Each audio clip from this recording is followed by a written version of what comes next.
Dinar Candi mengaku sudah memiliki pacar, bukan pacar sewaan. Dinar Candi kini sedang menjalin hubungan asmara dengan pemain sinetron Ridho Ilahi. Kisah cinta Dinar Candi dan Ridho Ilahi belum ada 1 bulan. Kami sudah pacaran, baru seminggu ini, kata Dinar Candi bersama Ridho Ilahi di kawasan Tebet, Jakarta Selatan, Selasa, tanggal 5 Oktober tahun 2021, malam.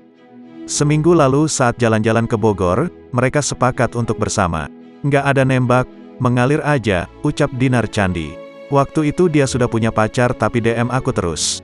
Pas ketemu lagi, ya nyambung ngobrolnya, kata Dinar Candi. Ajakan Ridho Ilahi sempat ditolak.